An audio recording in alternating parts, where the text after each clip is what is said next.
demonstrate here is that NVFP4 is a pretty amazing technology that allows you to lower the cost of your inference, and so lower the cost per token without sacrificing accuracy.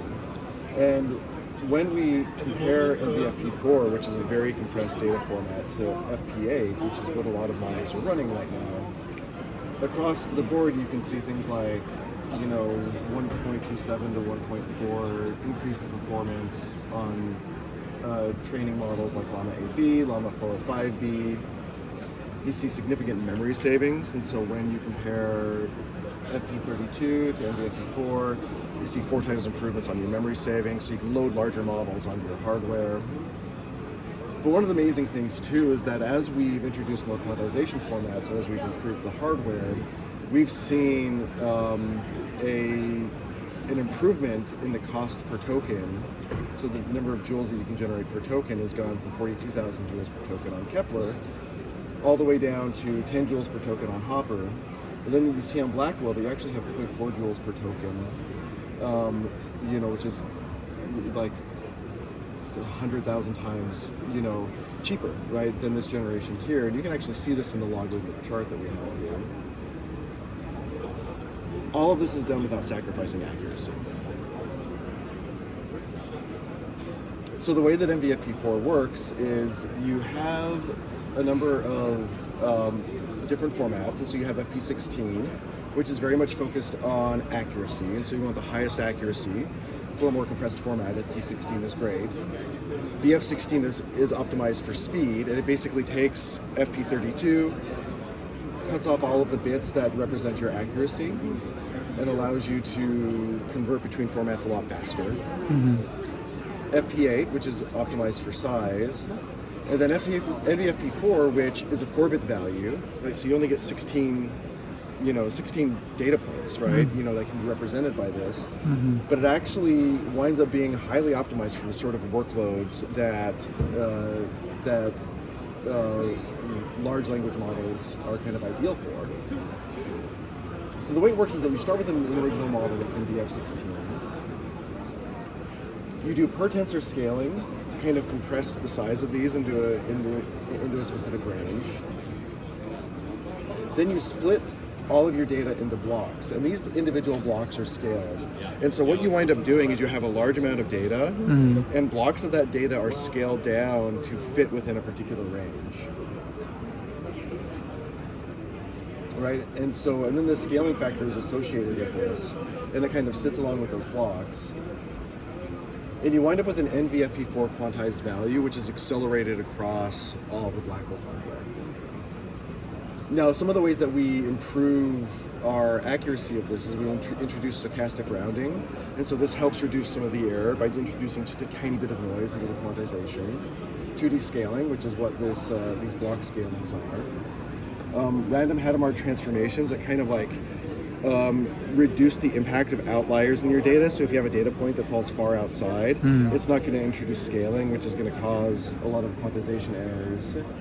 And then for the places where we really need higher precision, we keep the model in a higher precision format like MXFP8 in the more sensitive end attention layers. So all of this is integrated into JAX, which is a programming language that was developed by Google. It uses a per-functional model, which it's great to program in because it doesn't have any side effects. All state is explicit, and it allows for a programmer to reason very well about the behavior.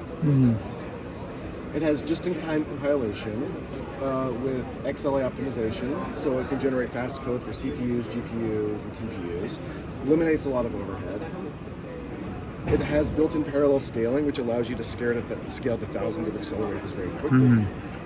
And then XLA itself has a bunch of performance optimizations built into it, like operator fusion, memory layout optimizations, and latency hiding to kind of really make sure that you're getting as much performance as you can out of your model.